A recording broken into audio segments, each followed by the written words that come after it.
Smith. Interview is taking place at Abilene Christian University on August the 18th, 1997. She's the wife of Elwood Smith, who was a member of the 152nd Armored Signal Company. Betty, would you just start off a little bit telling us where you grew up and a little bit about your parents and your home life, that kind of thing? I grew up in the country. My father was a sharecropper, farmer. He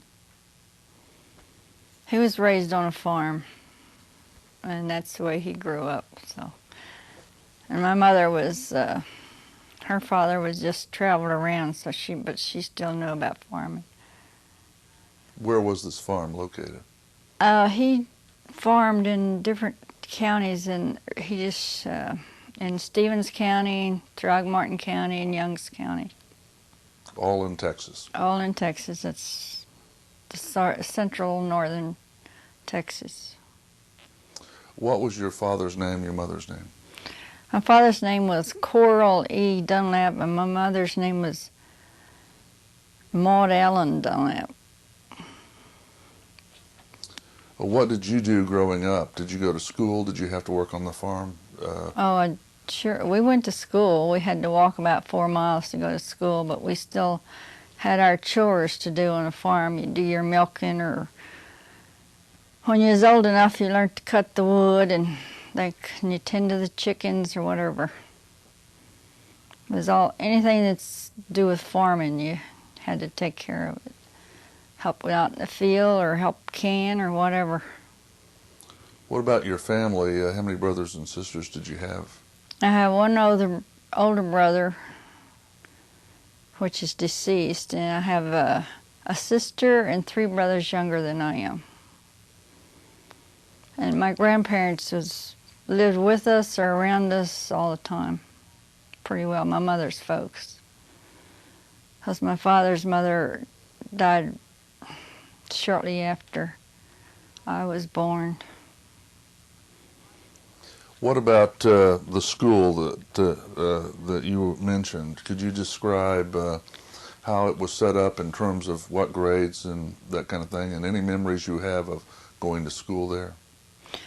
My memories of going to school is pretty clear of that one, because it's just a little old country school. It only had 2 rooms, and you had from the 1st grade through the 6th grade, 7th grade. I think it was 6th grade.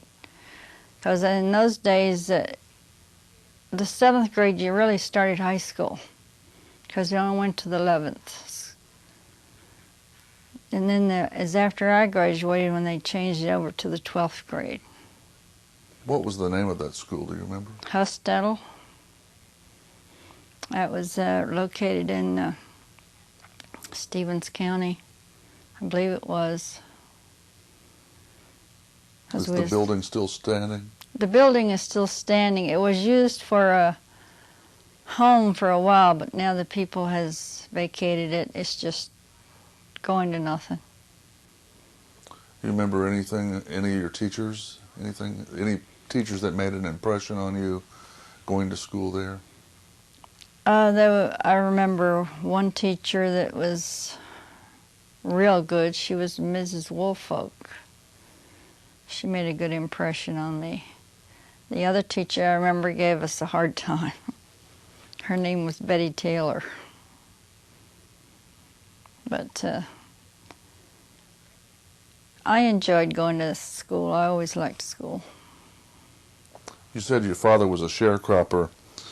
Just exactly how did that work in terms of what he had to do and what he got out of it? A sharecropper is a person that's like renting a farm. You do all the work, you farm the land, you cultivate it, all this stuff. You're allowed to run your cows, so many cows on it, or if you got cattle. But he rents it on a 3rd or quarter basis, however the landlord wants it. And if you make 4 bushels of wheat, you have to give him 1. If it's a quarter, if it's On thirds, if you make 3, then he gets 1. However, or cotton or anything like that. However, whatever you make, he gets a third or a quarter of it. And my father always had, he also takes the crops and sells it and then gives the money to the landlord. That's the way that worked. How did your family fare in the 1930s during the Depression under this system? Well, I guess we did better than some because we had a bunch of relatives move in with us that didn't have nothing, and we still had, Daddy had cows. Even though they were mortgaged, you could use the milk and the butter and the cream.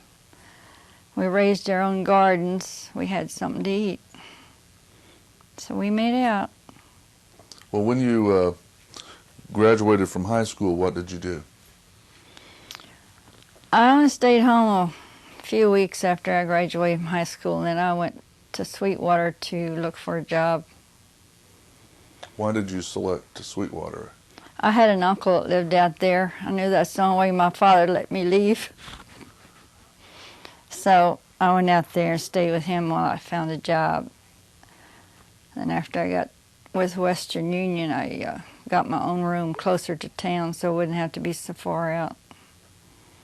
Describe Sweetwater in the 1930s, early 40s. It was a very small town. It wasn't very big. It's really not very big now, but it's was less then. But it did have a Western Union training center there. Of course, they had the city hall. I don't remember all the buildings they had there. I remember just one shop that they had, like they used to have what you call the soda fountains, the drugstores that you went to. That's about the only place I ever went. I didn't go much. Couldn't afford to go to the movies. Wasn't too much money. And when I finished my training, I transferred to Oklahoma City with Western Union. And from there I went to Little Rock, and that's where I was when he came back from the service. So actually you met your future husband while you were in training? Yes, I was training to be a Western operator. It's a teletype. There's 2 types. There was one that they call teletype. You send it, it's more like a typewriter that prints it out. And your MOX is the one that puts out the tape with the holes in it. I learned both of those. And I stayed with Western Union for several years. Tell me a little bit about the day that you met Elwood. What do you remember about that? I remember it was my day off, and a couple of other girls, he says the only one, but there was 2 or 3 of us, was in town. And one of them says, "Don't I know them guys?" I said, "You probably don't, you're just saying." I was right, but they started talking to us, and he reminded me of somebody I knew back home, so I got to talking to him, and that's how we got to know each other. What do you remember about what you all did that day? Did you all go anywhere? We just went out to eat and talked, walked around. What about the other girls? Did they make any lasting relationships out of that encounter that day? No, they didn't, no. What do you remember about the way it paired up that day? I really don't remember what he was saying. I don't remember just how it happened. I ended up talking to him more than the other one. Well, after you went home, what were your impressions? What were your thoughts? Did you think that it would go any further than that? Never thought too much about it right then. But when he came back, I think he came back the second time. He come to Western Union where I went to work. And then, so we just kind of made it just one of those things. You just keep going together. What do you remember about those days? The kinds of dates that you had, what kinds of things did you do? I don't even remember if we ever went to the movies or not. I think we did a couple of times, go to the movie, go out and get something to eat, and just walk around and talk. That was all. What about the war and the fact that surely you were aware that he was on his way to combat? How did that influence your relationship? Well, I felt if anything was going to come of it, it was going to wait till he came back to really. Some girls I knew was rushing to get married, and I told him, I said, I'm not rushing into it. If you make it back, then we'll think about it. And that's the way it went. Well, of course, I wrote to him practically every day he was over there. But I don't know, I don't remember him ever asking me to marry him, but it just kind of mutual agreement, I guess. Well, when did you find out that he was leaving? What do you remember about that? I think he told me about 2 weeks before he was due to ship out that he had to go. Did you come to Abilene? No, I didn't try to come to Abilene because we only got 1 day a week off. I was there 6 days a week training, and I think he shipped out just before I ended my training. And I had a few days. They gave me a few days in between my transfers, and I just went home to see my folks, and then went on to where I had to go. What about life in Sweetwater? How hard was it to get food? What about rationing and that kind of thing? What was your experience with that? Well, when they really started the rationing, I had already left Sweetwater, I think, because I don't remember much about it before that. Well, no, they had started before that, because I remember that gas rationing was farmers, was allowed to have more gas than other people. So you weren't allowed to do a lot of pleasure driving. You couldn't, and tires and stuff like that. But I hadn't given it much thought, because when you're living at home, those things don't sink in as much. But when I left, then I started realizing about that, because you had to have these little books to even buy a pair of shoes, and you was only allowed to buy them ever so often. And they took these like little stamps out of the book when you bought shoes. And I didn't have a car, so I didn't have to worry about the gas. How'd you get around? Either caught the bus or walked. What about going home? Well, when I went home from Oklahoma City, I caught the bus. And then from there, I caught the bus to a train station. And I got on the train and went on to Little Rock. I was there about 13 months before he came back in Little Rock. During the war, of course, you're not at home, but what do you know about the impact that the war had on your father's farming operation? Well, it didn't bother it as much as you would think, because all the other kids were still home. They was able to help him out. My oldest brother had a deferment because of being on the farm until about the end of the war. It's almost over when they took him. But they didn't have it any worse than they had during the Depression. You get by with raising your garden and canning everything you can get your hands on, and keep your milk cows going.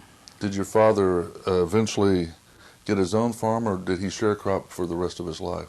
He sharecropped up till he wasn't able to farm anymore, and then he went more or less to doing a little mechanical work the last couple of years of his life. He died at 66. What about Elwood? You said you wrote him almost every day. Did you get mail back from him? I got quite a bit of mail back from him. Were you able to track him? Did you know what was going on? What kinds of things did he write?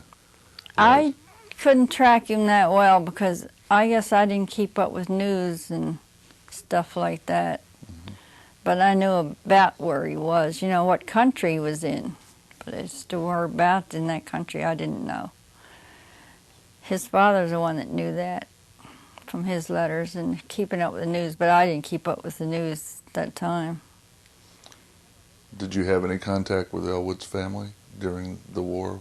No, I didn't. I didn't meet him till after he came back. And I went to Philadelphia to meet him. What was life like in Oklahoma City during the war? Oklahoma City, it was rather busy. A lot of sailors in Oklahoma City. Because, there's a camp sailors, whatever you call that, where sailors are, that was near Oklahoma City. I didn't see any soldiers much there at all. But it was just mostly work because I didn't go out much. What was your living conditions like there? I just rented a hotel room that rented out to people like me by the week. They rented by the week or the month. Since I just worked and go out to eat and then go home. That was it. What kind of work did you do there? I was doing the Western Union teletype. So it was not a part of your training?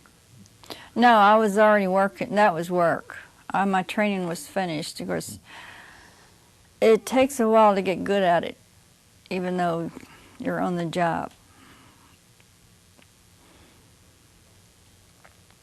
Well, how did you end up in Little Rock then? I wanted to go there. I asked them to be transferred. I wasn't that fond of Oklahoma City, so I asked them to transfer me to Little Rock. I thought I might like it there. And I did. I really liked Little Rock. Thought it was a beautiful place. And you could walk, our office was just a short distance from the river. You could walk down there and look at the river. And I liked that. When did you have any warning at all that Elwood was coming back? Did he just show up one day? Oh, I had an idea when he's coming back. I don't remember him telling me, but yeah, I knew he was coming back. And then I got the call that he was in the States. Because he had told me in one of his letters that he was waiting for a ship. They had to wait for a ship to come back. The one he was supposed to have taken, something else happened. I don't remember now. So he had to wait for another one to come back. Well, tell me about the reunion. The one we went to this time? No, the reunion with For Elwood him? in Little Rock. In Oh, other with words, him. What convinced you, what did he do to convince you to get on a train and leave your world and And go start up a new there. life? Well, I just had decided that he'd be the one I wanted to marry when he got back. We're just writing to each other and stuff like that. So when he came back, and I made arrangements with the office that I was leaving, and they told me what to do to go up there to get a job. So to go back, with the same company, stay with them. And it didn't take much convincing for me to go. And so I went up there and went down to the Western Union office in Philadelphia and went to work for them. What was wartime Little Rock like? Was it any different in terms of conditions, availability of things than Oklahoma City or even Sweetwater? Not really. There was things was rationed, same there as you could hardly ever get a candy bar, like Hershey's candy bar.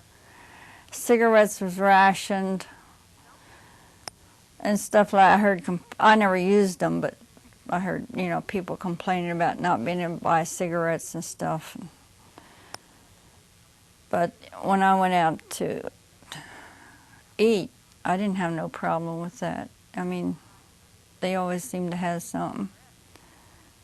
Of course, the town was always full of soldiers because in Little Rock, it wasn't very far out, there was a camp. Did that present any problems for you? No. I like to go bowling. The girls and I go. I had made some friends, and a couple of. One time, I even roomed with one of the girls. We shared the expense of a room. We'd go bowling after work or before work, depending on what hours we worked. Or we'd go to the movies. Did a lot of walking. I enjoy walking. Well, I was used to it anyway. So we wouldn't spend our money on the bus, we'd walk. But things in Little Rock wasn't any much different, I guess, than anywhere else. It was a busy town, and in a way, I guess after living out in the country so long, it was fascinating for a while to be in town. Never had any desire to go back to the farm? No, not like that. I like my gardens, but I don't want to be a farmer. You don't make no money at it. You work all the time and no money. What about your brothers and sisters? Any of them take up farming? My oldest brother tried it for a few years, and he gave it up too. He found out he was in debt more than he was anything else, so he finally quit. What did the rest of your siblings do? My sister, I think her first job was in a restaurant or something like that, or a restaurant or Woolsworth's or something, because I wasn't home. I just heard about it, you know. And my other brothers just started going into the oil field business, working for the oil field, because it was an easy job to get. And since they never did finish high school, it wasn't no problem for them to get a job there, working on oil wells. And my sister married a man that worked in the oil fields. What about your mother? You said your dad died at age 66. What happened to your mother? Well, Mama lived around where she was for 2 or 3 years, and then she moved out near my sister because she needed to be around somebody. I'd offered her to come with us, but she didn't want to. She wanted to stay down here. And she was 71 when she died. So she only lived about 6, 7 years, I guess, after Daddy died. Well, is there anything else you can tell us about the war years, your experiences that you may not have talked about that you wanted to add to this interview? The war years? Well, since I wasn't home too much, during that time, of course I was there about 3 years after the war first started. I didn't leave till 44. Things just seemed to be about the same. You just went to work and all, but in the cities, you had your rationing. I guess you noticed it more on some things if you had a household, because sugar was rationed and different stuff like that. But since I didn't have an apartment or anything, I guess I didn't notice stuff like that as much. Well, thank you very much. You're welcome.